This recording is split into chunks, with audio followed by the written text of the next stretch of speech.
저는 오늘 고린도전서 10장 23절로 33절 본문을 통해 어울림이 필요한 시대라는 제목으로 함께 하나님이 주신 은혜를 나누려고 합니다.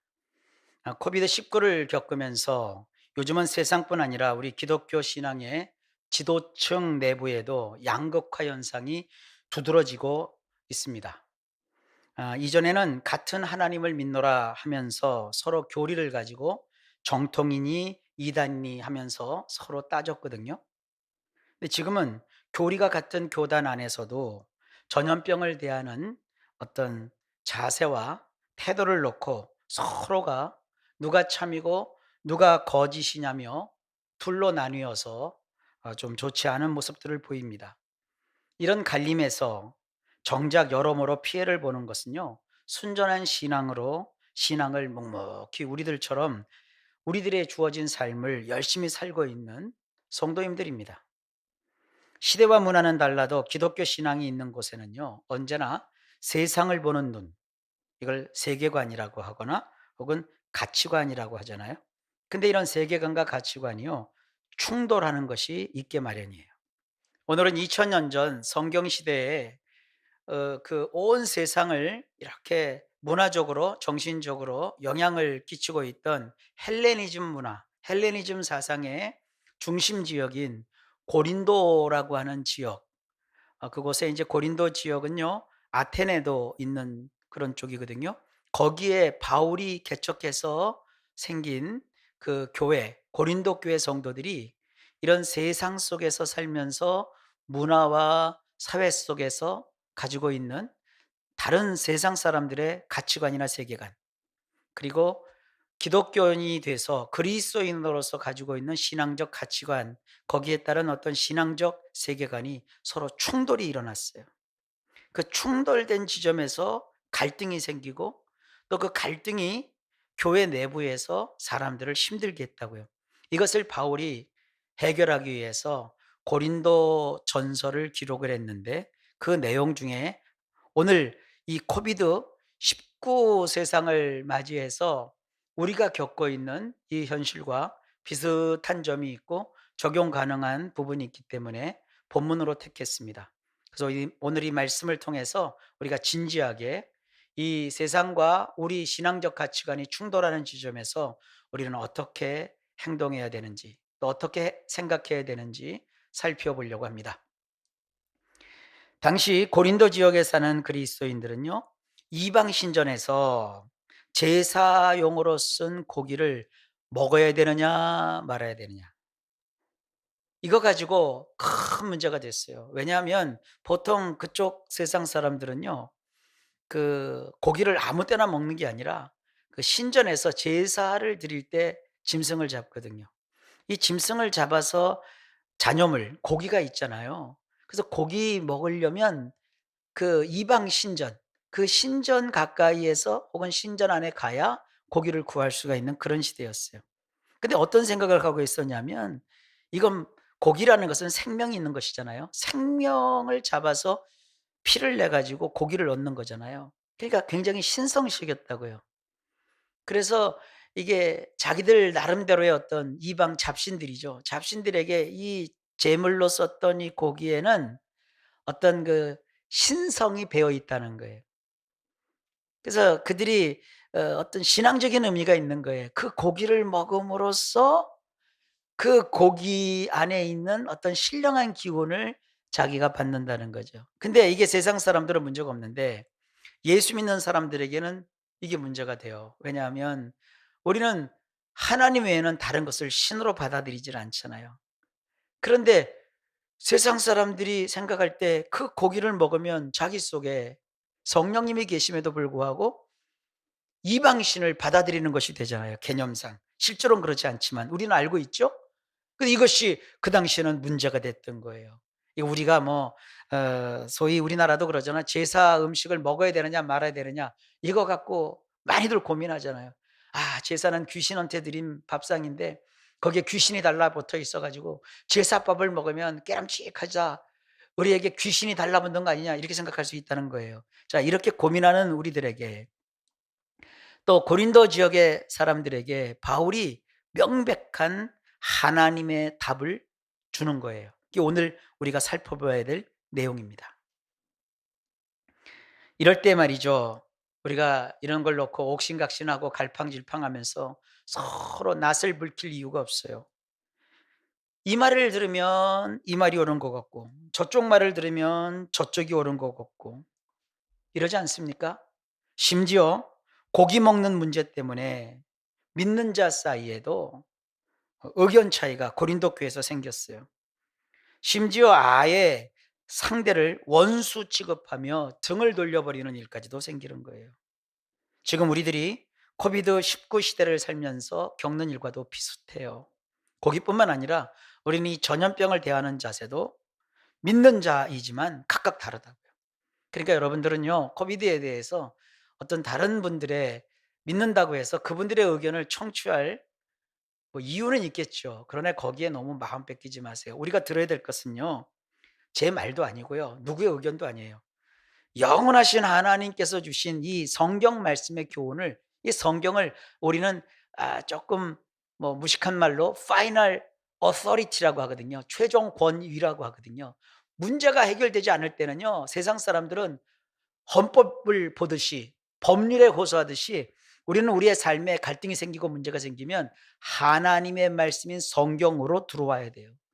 성경에서 하나님이 우리에게 뭘 말씀하시는가 그걸 알면 되는 거예요.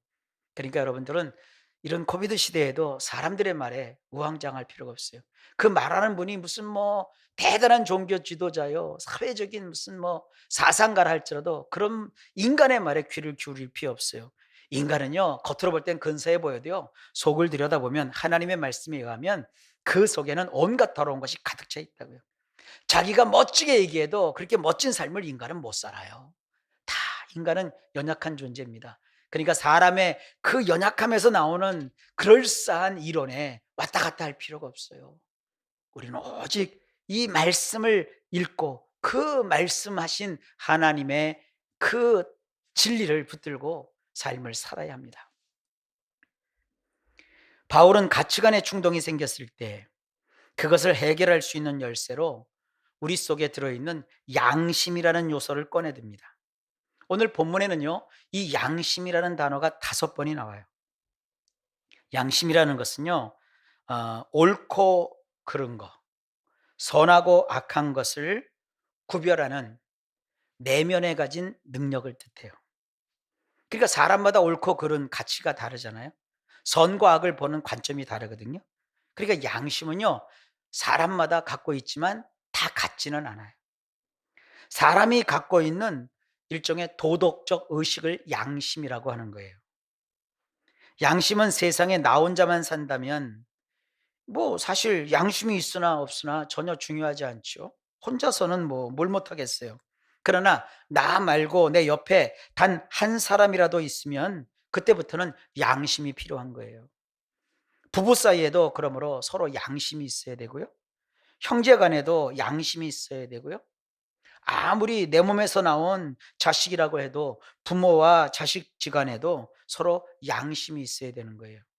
세상 어디든 사람이 있는 곳이라면 양심이 있어야 돼요. 근데 우리는 양심을요, 조금 잘못 사용해요. "야, 야, 야, 너 그런 짓을 하는 거 보니까 양심이 있냐 없냐?" 그래서 양심을 좋은 마음, 뭐 선한 마음 자꾸 이렇게만 생각하시는데 세상이 생각하는 그 양심과 성경이 말하는 이 수네이데시스라고 하는 오늘 본문이 말하는 5번이나 언급하고 있는 이 수네이데시스라고 하는 양심은요, 그런 게 아니에요. 인간 속에 있는 선과 악을 이렇게 달아볼 수 있는, 판단할 수 있는 기준 나름대로 갖고 있다고요. 옳은 것과 그른 것을 가늠하고 견줄 수 있는 그런 내면의 도덕적인 의식, 이건 획일적이지 않습니다. 다 같질 않습니다. 이런 것을 성경은 양심이라고 말하고 있어요. 인간이라면 누구나 선천적으로 하게 되어 있는 행동을 우리는 뭐라고 하죠? 본능이라고 하잖아요. 그 본능을 만족시키려고 하는 이 마음의 그 작용이 있어요. 그걸 우리는 본성, 그가 가진 본성이라고 해요. 그래서 이 본성이라는 것은요, 본능이 가진 욕구를 충족시키려고 막 그 나의 삶을 그런 쪽으로 몰아가는 그런 특성이 있거든요. 인간 내면을 다루는 심리학이나 철학에서 대개 인간이 가진 본능을 세 가지 정도로 분류를 합니다. 뭐 딱 맞는 얘기는 아니지만요. 우선 인간에게는 생존 본능이 있어요. 이거는 건강하게 살아남기 위한 모든 활동을 뜻해요. 위험을 보면 피하죠. 불 보면 피하죠. 배고프면 먹죠. 그리고 위험한 것보다는 안전한 곳을 찾아서 대피하고요. 이런 것을 생존 본능이라고 하고요. 그다음에 생식 본능이 있어요. 이것은 동물계에서는요, 짝짓기라고 표현을 해요. 우리는 뭐 사랑이라고 표현을 하기도 하죠. 대개 종의 보존을 위해서 발휘하는 어떤 성적인 본능, 이것을 생식 본능이라고 하고요. 그다음에 종교적 본능이 있어요. 이 종교적 본능은 삶의 의미를 찾기 위해 몸부림치는 그런 본능이에요.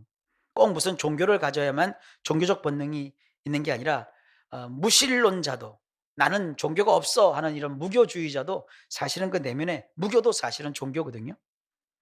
무신론도 사실은 하나의 종교적 사상이고요. 또 철학도 역시 엄밀히 보면 인간 내면에 어떠한 종교적 심산, 종교적 본능의 표현이기도 한 거예요. 원하는 것을 이루면 사람이 행복감을 느끼고, 그렇지 못하면 좌절하거나 사납게 돌변하거나 풀이 죽는 그런 본능을 종교적 본능이라고 분류를 해요. 어쨌든 인간의 본능을 어떻게 학자들이 분류하든 간에 인간에게는 삶을 살기 위해 치열하게 애쓰고, 쾌락을 또 즐거움을 얻기 위해서 먹고 마시고 또 놀고 놀이를 하고, 사회를 구성하여 명예와 권력과 부와 명성을 얻으려고 하고, 재물을 모아 태산같이 쌓아두려고 하고, 희노애락을 표현하고 누리고, 또 거기에 만끽하기 위해서 예술적으로 표현하고, 그래서 이제 문화 형성, 문화 생활을 하는 거죠. 이런 노력을 기울여 삶을 일평생 사는 것이 우리 인간입니다. 인간의 이런저런 활동과 행동에서 때때마다 옳고 그른 거, 선과 악을 구분하게 되잖아요. 할까 말까, 할까 말까. 뭐 이런 순간순간에 어떠한 선택을 하는 뭔가가 우리 속에 있잖아요. 그거를 성경은 양심이라고 하는 거예요. 수네이데시스. 바울이 표현한 양심이 바로 그런 거예요. 이런 양심은 선천적으로 안전한 쪽, 편안한 쪽, 이기는 쪽으로 우리의 본성을 따라 작용을 하고요.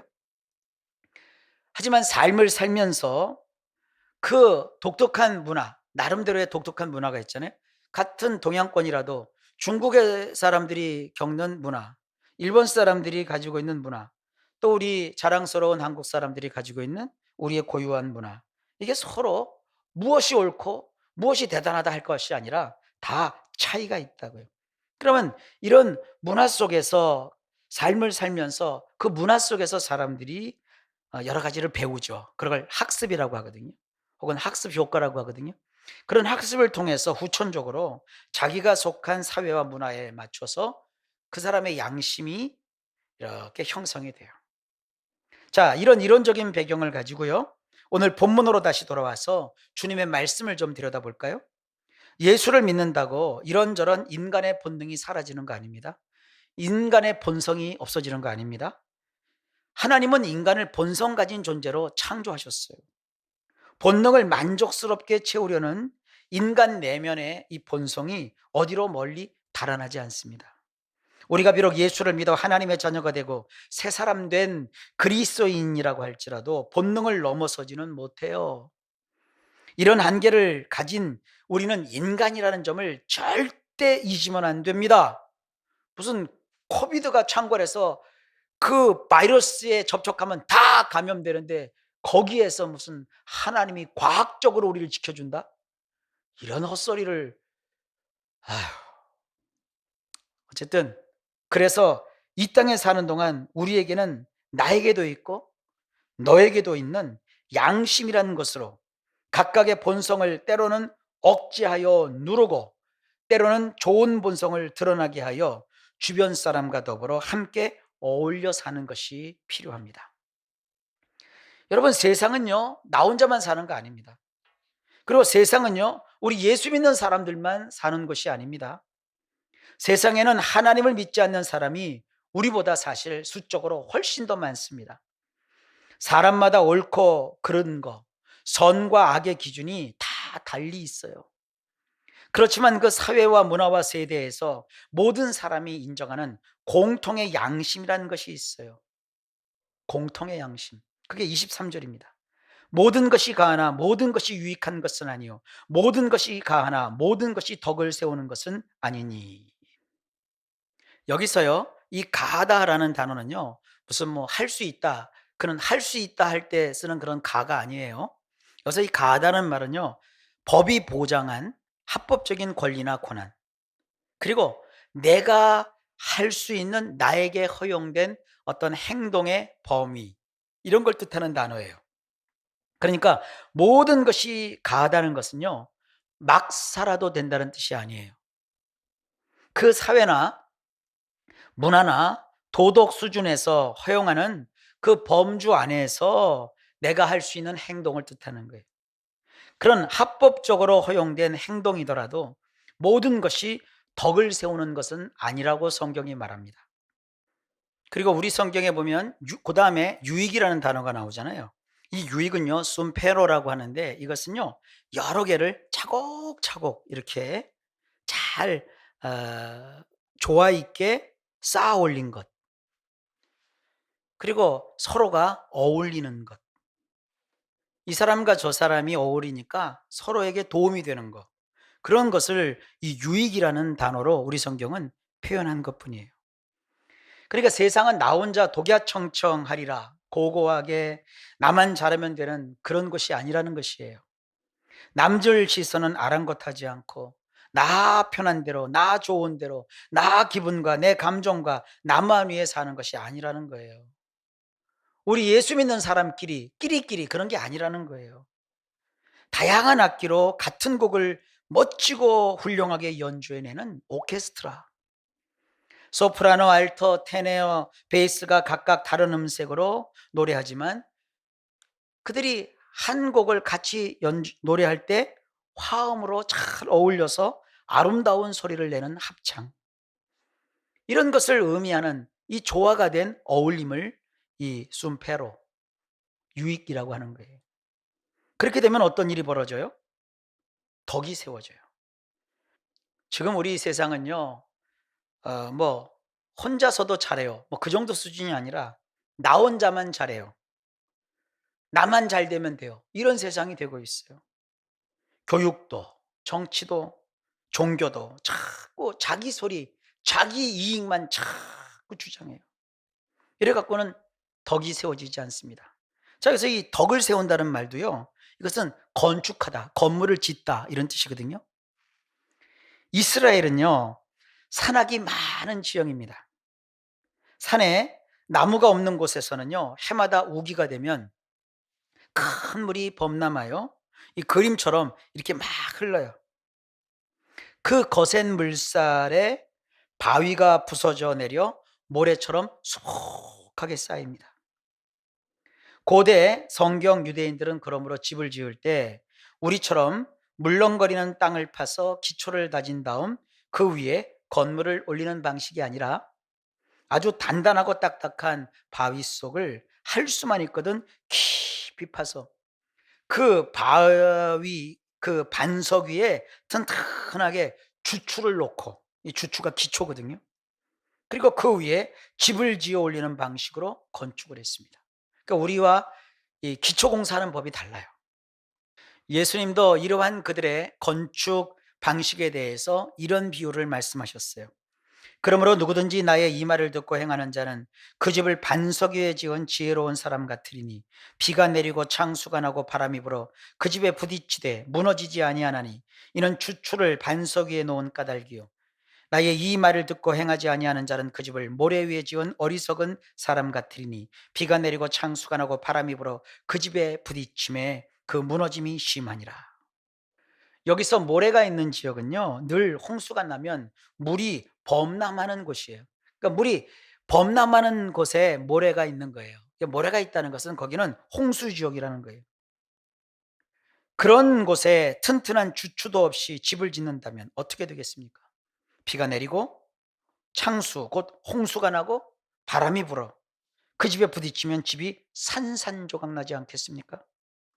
이런 예수님의 비유를 오늘 본문에 대입해 보면 우리가 스스로 옳다 여겼던 행동, 비록 그것이 신앙적으로 본인 생각에 타당하고 맞다고 여겨서 했던 행동이 어떤 경우는 반석이 아니라 홍수가 나면 쓸려 내려갈 수밖에 없는 그런 모래 위에 세운 집이 될 수 있다는 거예요.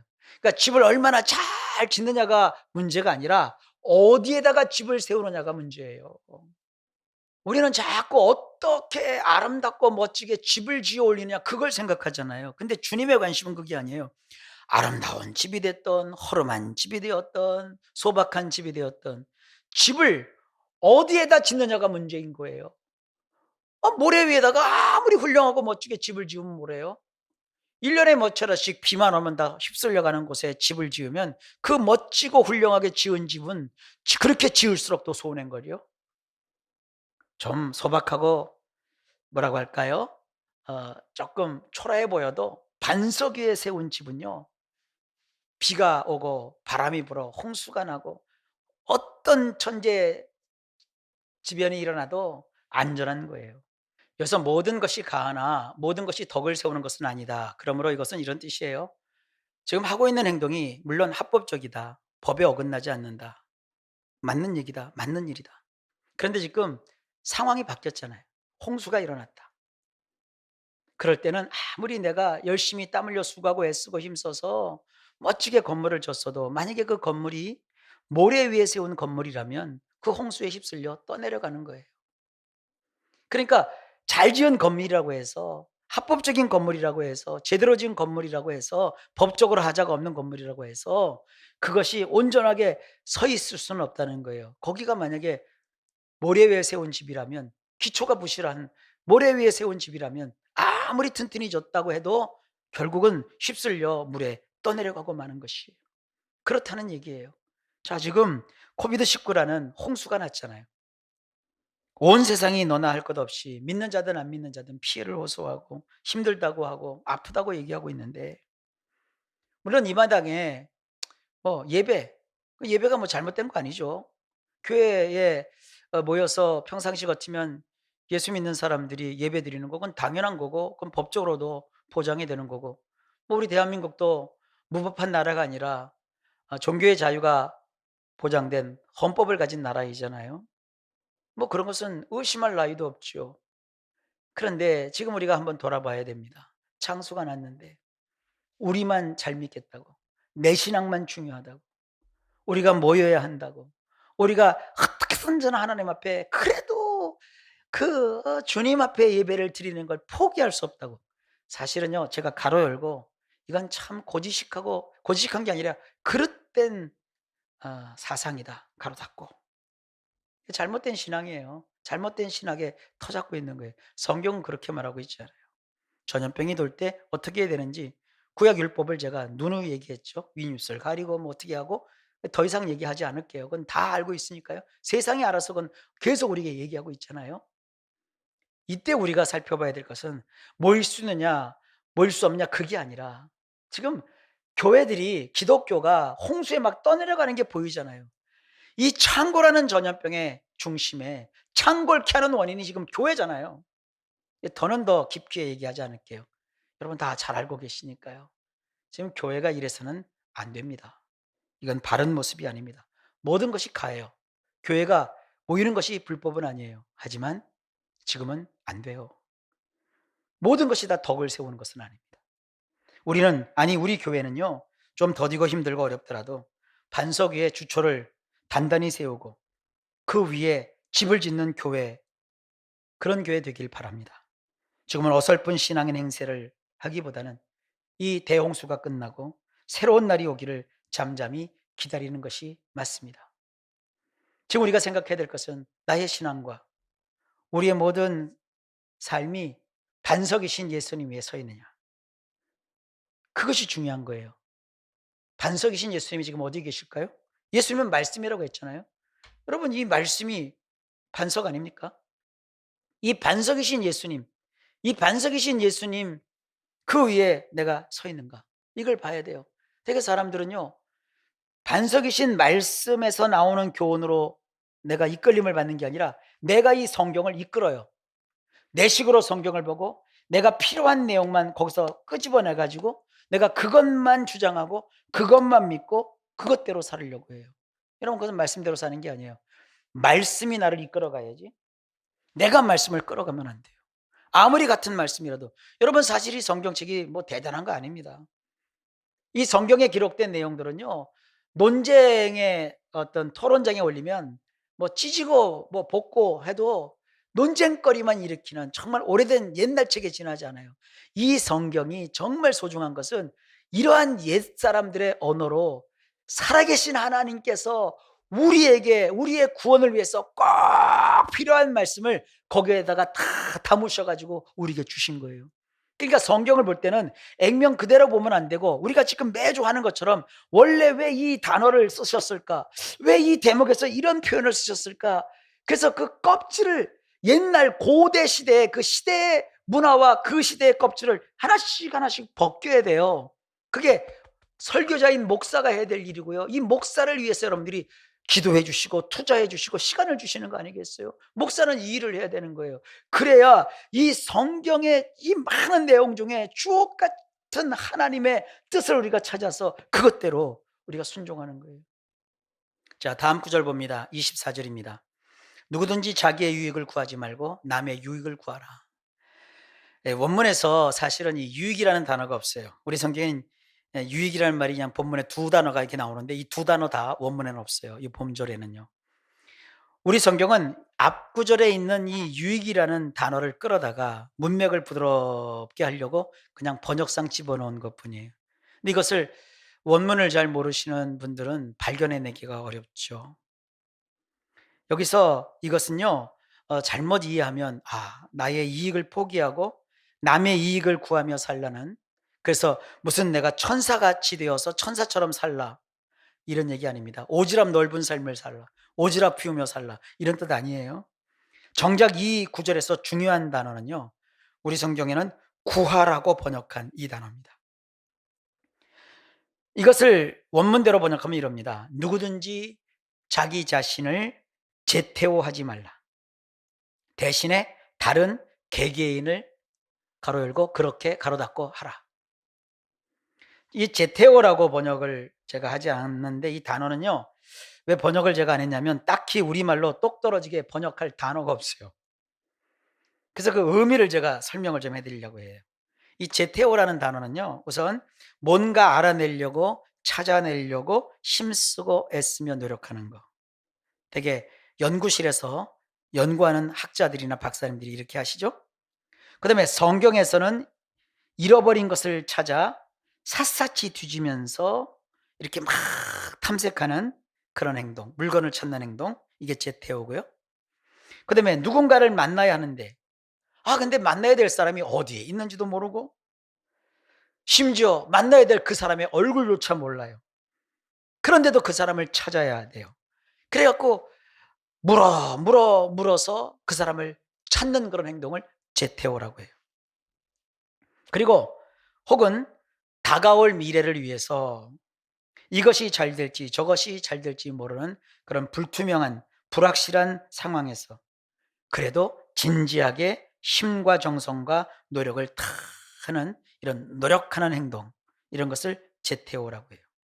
이런 의미를 가진 단어가 제테오예요. 성경은요, 세상을 사는 동안 우리더러 나 자신을 제테오하지 말라고 부정적으로 말씀하고 있어요. 이게 무슨 뜻일까요? 이것은 나를 내팽개치고 나를 돌보지 말라 그런 뜻이 아니에요. 무게중심을 어디에다가 두어야 되는지를 말하고 있는 거예요. 세상에는요, 나만 사는 것이 아니라고 제가 말씀드렸어요.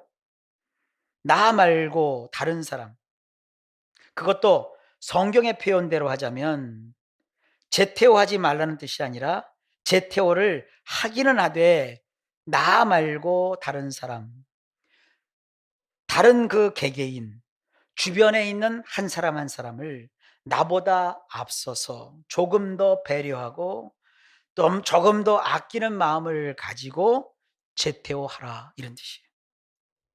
그러니까 제테오를 무조건 하지 말라. 너 자신을 제태하지 말라 이게 아니라 너 자신을 제태하는 것보다 조금 더 힘써서 조금 더 앞서서 내 옆에 있는 주변 사람, 다른 사람 한 사람 한 사람을 신경 쓰며 그들을 제태하라 이런 뜻이에요. 쉽게 말해서 나를 위해 사는 거, 나의 미래를 준비하고 나의 단점과 약점을 보완하고 또 강화하고 내가 좋아하는 사람, 내가 좋아하는 음악, 내가 좋아하는 음식, 내가 좋아하는 직업, 내가 좋아하는 취미생활, 내가 좋아하는 운동, 내가 좋아하는 신앙생활, 종교활동, 봉사활동 그런 것을 멈추거나 희생하라는 뜻이 아니고요. 그런 것을 제태워 다시 말해 열심히 추구하고 노력하고 힘써야 하는 것은 맞는데 그러나 그러기에 앞서서 그런 것에 앞서서 네 옆에 있는 주변 사람, 네 옆에 있는 다른 사람 가정에서는 나 말고 있잖아요. 부모님 계시고 형이나 동생 있고 사회에서는 친구나 동료 있고 선후배 있고 그리고 오고 가면서 길에서 만나는 숱한 사람들의 사정과 형편과 그들을 헤아려서 그들을 이렇게 배려할 수 있는 그런 마음을 가져야 된다는 이런 굉장히 폭넓은 뜻을 담은 말씀이에요. 내가 믿는 하나님에 대한 나의 가진 예배에 대한 열정, 이것을 뭐라고 하는 게 아니에요. 이걸 누가 맡겠어요? 예배에 대한 열정을요. 만일 내가 좋아서 하는 또는 하나님의 영광을 위해서 하는 교회로 모여서 평상시 같으면 예배 드리는 것조차도 지금처럼 다른 사람에게 불편을 주고 불안감을 느끼게 하고 세상 사회 사람들로부터 따가운 시선을 받는 상황에서는 내 입장보다는 그들의 심정과 그들의 입장부터 헤아리는 것이 성경이 말하는 진정한 본문에서의 교훈이고 명령이라는 것을 아시기 바랍니다. 이런 말씀이 성경에 분명히 기록되어 있으니 하나님을 경외하고 사랑하는 나는, 아니 우리는 이 코로나 대홍수가 끝나 이제 사회적으로 교회로 모여 자유롭게 신앙생활하는 것이 통하는 때까지 좀 힘들고 어려워도 우리는 주님의 말씀대로 순종해야 합니다. 우리가 세상을 사는 신앙적 자세와 태도와 행동을 성경은 이렇게 말합니다. 25절입니다. 무릇 시장에서 파는 것은 양심을 위하여 묻지 말고 먹으라. 이 부분도 어설프게 우리말 성경만으로 해석하면 오해하기 십상입니다. 여기서 이 시장은요, 우리가 알고 있는 그런 시장이나 마켓이 아니에요. 여기서는요, 마켈론이라고 하는 시장인데 이것은 장 보러 나가서 시장에 파는 모든 음식물을 뜻하는 단어가 아니에요. 이 마켈론이라고 하는 것은요, 원래 커다란 직사각형 건물 안에 보이시죠? 안쪽에 있는 둥그런 돔형 지붕으로 덮인 장소, 이것을 마켈론이라고 합니다. 고린도 지역에 있는 토속 다신교 신전 안에 저런 마켈론이 있어요. 이곳에서 뭘 했느냐? 제사 때 사용한 고기를 여기서 팔았어요. 우리식으로 말하면 이런 거예요. 누가 좋은 뜻으로 절법을 가지고 왔어요. 누가 제사법을 제사를 지냈다고 차려서 가지고 왔어요. 혹은 누가 무당 푸닥거리한 음식을 맛있다며 가지고 왔어요. 자, 그러면서 나에게 먹으라고 하는 거예요. 그런 땐 어떻게 해야 되냐? 이런 상황이거든요. 바울을 통해 하나님이 이렇게 말씀하세요. 무릇 시장에서 파는 것은 양심을 위하여 묻지 말고 먹으라. 우선 이 말씀은 시장에 가서 아무 것이나 다 사 먹어도 된다, 그런 식의 말씀이 아니라는 것을 분명히 우리 성도님들은 알고 계시죠? 장터를 얘기하는 것이 아니라 그 당시 고린도 교회 교인들에게는 아주 심각한 문제가 되고 있는 신전에서만 파는 고기를 어떻게 해야 되는지 그것에 대한 얘기예요. 양심을 묻지 말라는 것은요, 양심, 아까 그랬죠? 선과 악, 옳으냐 그르냐, 거룩하냐 속되냐, 이런 것을 따지거나 묻지 말아라. 그래서 아무것도 따지지 말고 묻지도 말고 조사하거나 검사하지도 말고 율법적으로 검토를 해보지도 말고 그냥 주는 대로 먹으라는 뜻이에요. 먹어도 된다가 아니라 그냥 먹으라 이 명령으로 돼 있어요. 양심을 위하여라고 번역한 이 대목도 논쟁을 불러일으킵니다. 이것은요, 원문으로 그냥 보면은요, 양심 같은 것은 따지지 말고 옳으냐 그르냐 맞느냐 틀리냐 그런 거 따질 것도 없이 그냥 먹으라는 뜻이에요. 왜 그래야 하는지 그 이유를 아주 단호하고 분명하게 말합니다. 이는 땅과 거기 충만한 것이 주의 것임이라. 이는 시편 24편 1절을 직접 인용한 겁니다. 땅과 거기에 충만한 것과 세계와 그 가운데 사는 자들은 다 여호와의 것이로다. 가끔 선교적 열정을 가지고 세상을 향해 복음을 들고 나가서 정복하자, 사탄의 나라를 물리치고 하나님의 나라를 세상에 세우자, 이런 비장한 각오를 다지며 구호를 외치는 것을 봅니다. 그런데 성경은 분명히 말하거든요. 하나님은 단 한 번도 이 땅과 거기에 충만한 것을 사탄에게 내어 주신 적도 없고 빼앗기신 적도 없습니다. 물론 우리가 때를 얻든지 못 얻든지 전도하는 것은 매우 중요하죠. 하지만 전도라는 것은요, 잃어버린 하나님의 영토를 되찾자는 땅 찾기 운동이 아닙니다. 잃어버린 영혼을 하나님께 되돌리는 것이고요. 잃어버린 땅이 아니라 잃어버린 영혼을 되돌리는 것이고요. 이런 것을 선교라고 하는 거예요. 영혼 구령이라고 하는 거예요. 전도라고 하는 거예요. 잃어버린 무슨 영역, 잃어버린 무슨 땅, 이것을 되찾는 게 아니에요. 하나님의 나라의 확장을 통해서 무슨 우리의 기독교라는 세력의 지역을 넓히는 것, 이런 것으로 인식했던 시절이 있어요. 중세시대가 그랬거든요. 그래서 그들이 일으켰던 게 뭐냐? 십자군 전쟁이에요. 이슬람을 그래서 도발했어요. 그 결과 지금까지도 그 앙금이 그 후손들에게도 남아있지 않습니까? 계속 지금도 전쟁하잖아요. 우리나라에도 비슷한 일들이 종종 일어납니다. 어느 종교의 건물에 잠입하여 불을 지르기도 하고, 타종교 지도자의 머리에 무리하게 기독교인이 손을 얹고 안수를 하기도 하고, 무슨 땅 밟기를 한다면서 다른 종교 구역에 들어가서 선을 넘은 행동을 하기도 해요. 뿐만 아니라 자기들과는 아무런 관련도 없는 남의 교회 담벼락에다가 초강력 접착제를 바른 인쇄물을 흉물스럽게 붙이고 다니고, 교회에 자기들 이단적으로 개종하라는 쓸데없는 권유 편지나 협박 편지를 보내기도 하고, 이런 상식 없는 행동을 사람들이 너무도 쉽게 그리고 자주 신앙의 이름으로 자행하고 있습니다. 여러분, 기독교 신앙은 무슨 땅 따먹기식도 아니고요, 남의 영역 가로채기도 아니고요, 이런 잘못된 형태는요, 아마도 주님 다시 오시는 그날까지 세상에서 계속될 것 같습니다. 우리는 그렇게 하지 맙시다. 바울은 불신자와 우리와의 바람직한 관계 맺기, 서로 어울리는 것에 대해서 지혜를, 사례를 들어가면서 알려주고 있어요. 첫 번째 사례를 보면요, 불신자 중에 누가 우리를 마켈론, 그 고기 시장으로 초대를 했다고 칩시다. 이때 나는 고기가 좀 먹고 싶고 그래요. 그래서 그곳에 가고 싶었어요. 그럼 어떻게 해야 되느냐? 그러면 우리 앞에 차려놓은 것은요, 무엇이나 양심을 위하여 묻지 말고 먹으라고 바울이 해결점을 제시해요. 두 번째 사례는요, 그 고기 신앙에 갔어요. 근데 옆에서 누가 저 사람 교회 다니는 사람이네? 그러면서 이렇게 와서 얘기하는 거예요. 아, 이것은 제사 때 썼던 제물인데 예수 믿는 사람도 이거 고기 먹냐? 이렇게 난색을 표현했다고 합시다. 그러면 어떻게 해야 되느냐? 그거 갖고 싸우지 말고 변명하지 말고 그렇게 알려준 사람의 양심을 위해서 이번에는 그것을 먹지 말라고 또 해결책을 제시해요. 어떤 때는 먹으라고 했고 어떤 때는 먹지 말라고 했단 말이에요. 헷갈리시나요? 바울은 이 두 가지 사례에서 거듭해서 양심이라는 말을 중요하게 언급을 해요. 매우 적절한 철학적 논조로 이렇게 설명합니다. 29절입니다. 내가 말한 양심은 너희 것이 아니요 남의 것이니 어찌하여 내 자유가 남의 양심으로 말미암아 판단을 받으리요. 이 말씀은요, 설명을 잘 들어야만 제대로 이해가 되는 말씀이에요.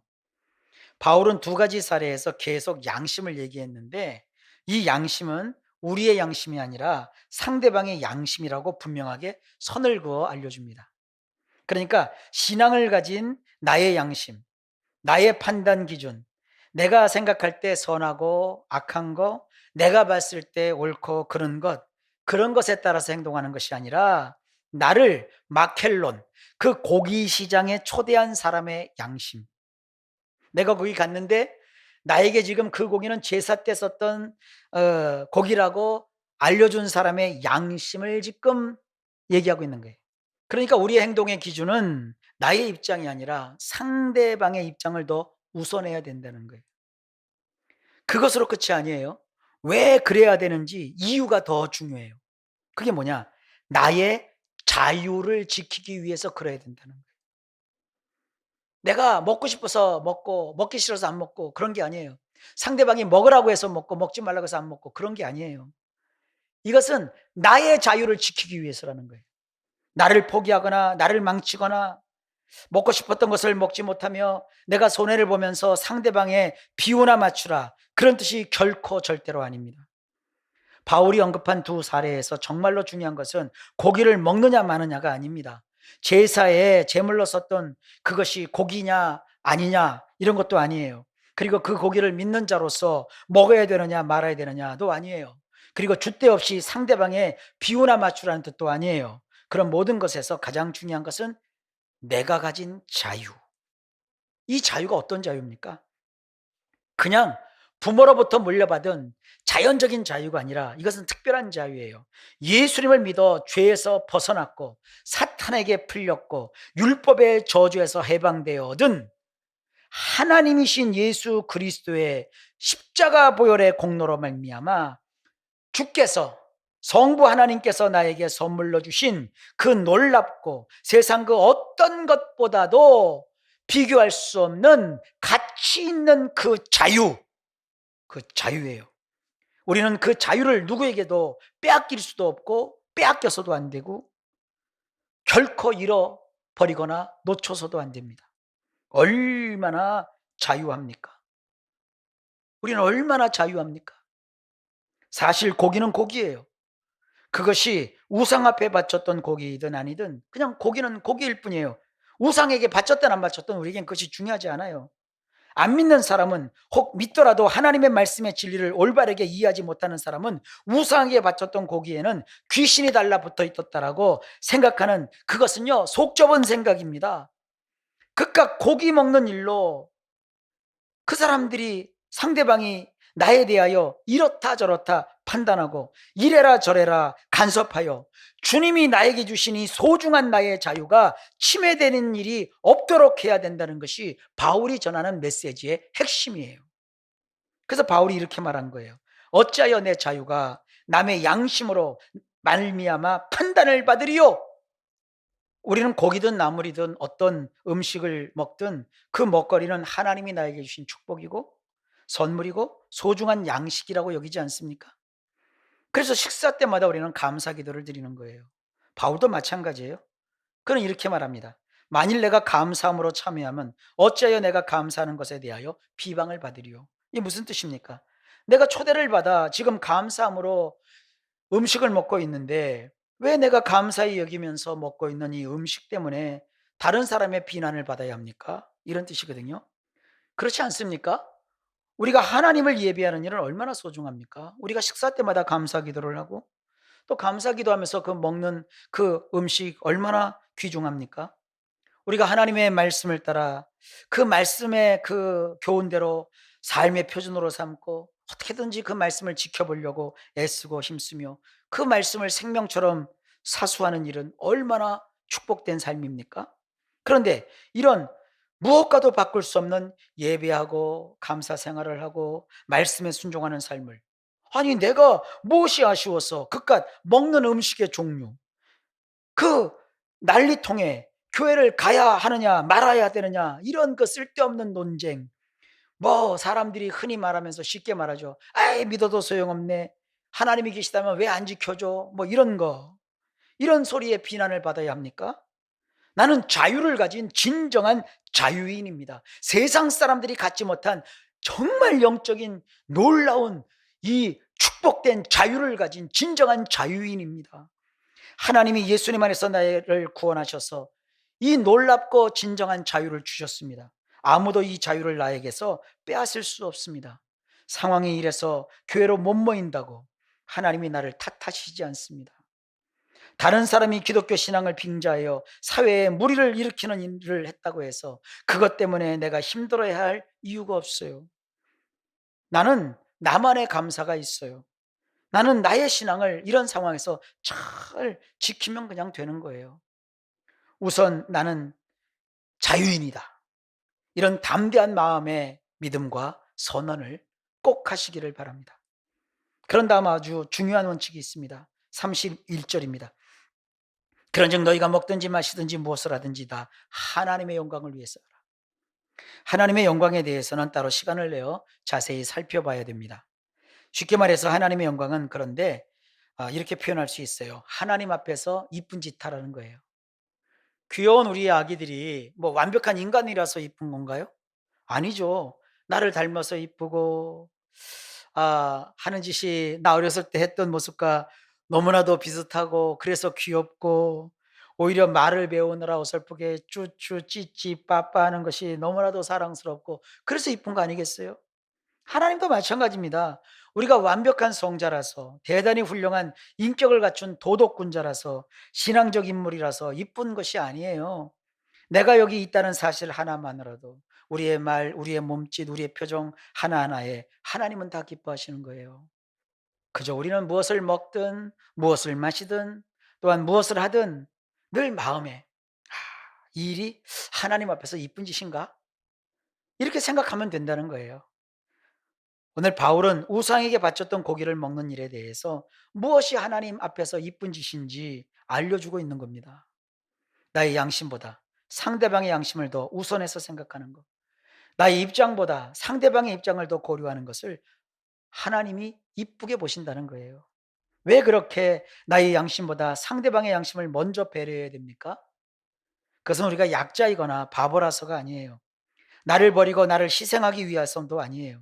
하나님이 나에게 주신 이 소중한 참된 자유를 지키기 위해서예요. 나를 위해서 그렇게 하라는 거예요. 애매한 구설의 다툼, 구설수에 오르거나 상대방의 핀찬을 받거나 이래라 저래라 신앙적 잔소리를 들을 필요가 없으니 그깟 고기나 밥 먹는 일쯤으로 상대방의 그냥 비율을 맞추며 살라는 거예요. 나를 버리라는 얘기가 아닙니다. 나를 포기하라는 얘기가 아닙니다. 그래서 32절이 중요해요. 유대인에게나 헬라인에게나 하나님의 교회에나 거치는 자가 되지 말고. 자, 이 구절도 번역을 좀 다시 봐야 돼요.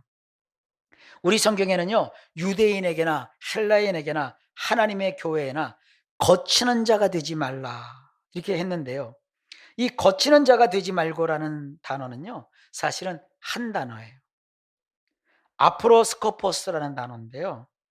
어딘가에 단단히 박혀서 지나가는 사람이 거기에 걸려 넘어지거나 부딪혀서 깜짝 놀라지 않게 하는 것을 뜻해요.